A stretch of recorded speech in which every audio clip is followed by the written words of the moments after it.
This is King World News. I'm Eric King, and you're about to hear a wake-up call for many, an extremely important and powerful interview with the #1 trends forecaster in the world, Gerald Celente. Gerald just put out a brand new release, and we cover that in this interview. Remember to go to our homepage at www.kingworldnews.com for more interviews, where this week we will release no later than Monday the interview with the legendary Jim Sinclair from jsmindset.com. We also have Bill Fleckenstein from Fleckenstein Capital, and where last Tuesday we released an incredible interview with Harry Markopolos, a national hero, the man who brought down Bernie Madoff. Joining us now is Gerald Celente, founder and director of the Trends Research Institute, author of Trends 2000 and Trend Tracking, and publisher of the Trends Journal. He has been forecasting trends since 1980 and recently called the collapse of 2009. Gerald, I wanted to do a show within a show today talking about preparation and ways for people to be prepared going forward, because you just had an incident. You were there for the earthquake down in Chile. We'll get into that, and then also we'll talk about the Federal Reserve, and we'll get into a bunch of different topics. But can you start off talking about the release that you guys are kicking out today? Because this is amazing to me that you actually were there when this earthquake happened in Chile. Can you talk about that? Yes. One of the top trends in our Trends Journal, we listed neo-survivalism, the importance of people to think in survival mode during these critical times. And with the Trends Journal, what we did, we provided an outline, a guide for people to consider on how to survive, whether it's an economic crisis, a physical crisis, a psychological crisis, or a crisis wrought by Mother Nature, crime, war, whatever it might be, steps to take, measures to consider. Well, on a fact-finding trip that took us to Argentina, Uruguay, and Santiago, we put those survival strategies into place. We arrived in Santiago on Thursday, February 25th, and on the 27th, the earthquake struck. And there were a number of things that were very important to understand as this started to happen. Number one, just by a fluke, every time I go into a new city, I always go on one of these city tours. And I wanted just to get a layout of the place so I know where I am, get a little bit familiar with it, and then I could move from there. Even if I have a host in the city, I always do that. And the guide mentioned that they were building the tallest building in Santiago in Latin America, even though it was an earthquake zone, but they hadn't had an earthquake in 20 years, and she just kind of sloughed off that, well, I guess we're due for one because they happen about every 20 years. Well, less than 24 hours later, we were woken up. We were on the 14th floor of the Crown Plaza Hotel, a five-star hotel. Windows were closed.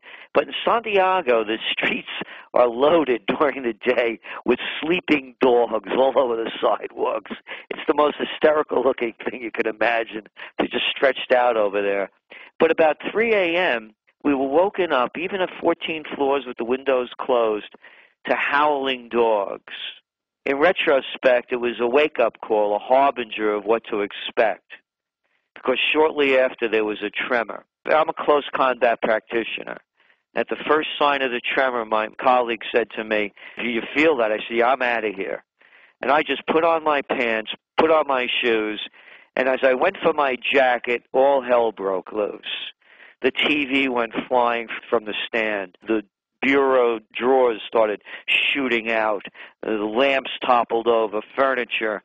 There was a moment when I thought I would die. I could die. It registered very clearly. But I never broke stride. And I was the first one to make it down 14 flights of stairs. The only other sound besides my buddy that was picking up my heels was the sound of somebody praying in Spanish that was a few flights above us coming down the stairs. By the time we got outside, then I'm being very brief in this, because the exit was blocked on the third floor, and then we had to find another way around. When we got out to the streets, remember this is 3:30 a.m.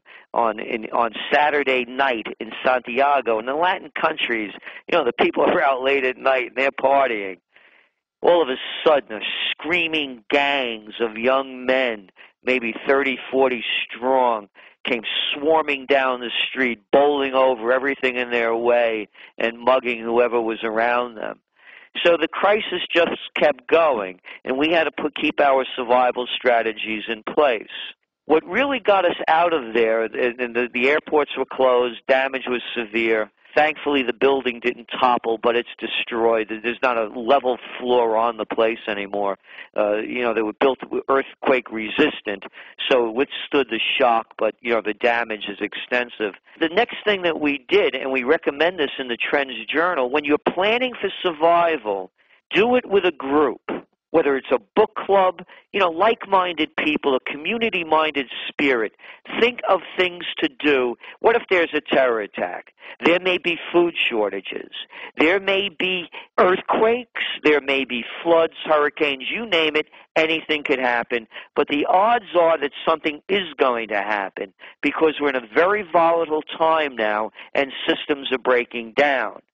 So the next thing we did was we sent out an alert to our martial arts group, attackproof.com, to our mentor and the master, John Perkins.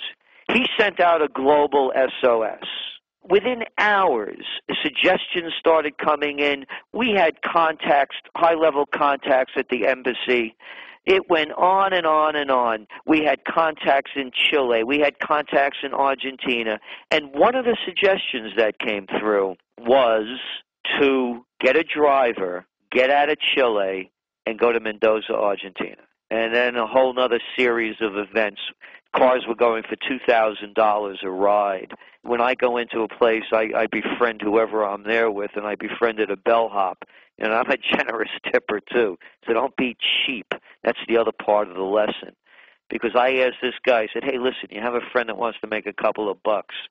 So to make a very long story short, because there were many other complications, we arrived at Mendoza actually in time to fly back to Buenos Aires and make my scheduled connecting flight back to New York. So those are the messages. The messages are the motto of the Trends Research Institute. Think for yourself. When we interviewed people later on the next day, you know what people did? They stayed in their rooms. They called up the front desk to ask what to do. Other people went into their bathtubs or stood on the doorways.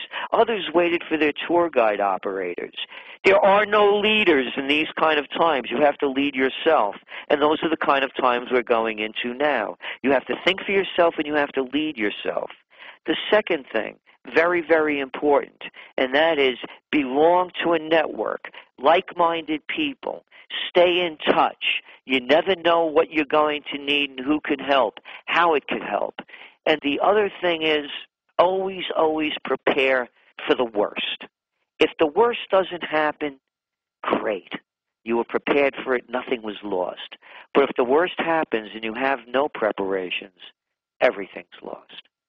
And in these times that are coming, if people think there's going to be an economic savior, a geopolitical messiah, somebody that's going to win wars and lead them to salvation, they better think twice. Gerald, let me get into this just a bit further with you because you and I have been through natural disasters. I went through both quakes in California. It was, I think, 6 miles away from our home in Santa Cruz was the epicenter of the earthquake. They called it the San Francisco earthquake. It sounded more glamorous. But Santa Cruz was so devastated that President Bush did a secret visit there. Many people were dead. The downtown was collapsed. Los Angeles was also a disaster when I was there. I was there also for the riots. And people don't understand, Gerald, and you do, that it's total chaos, that everything breaks down.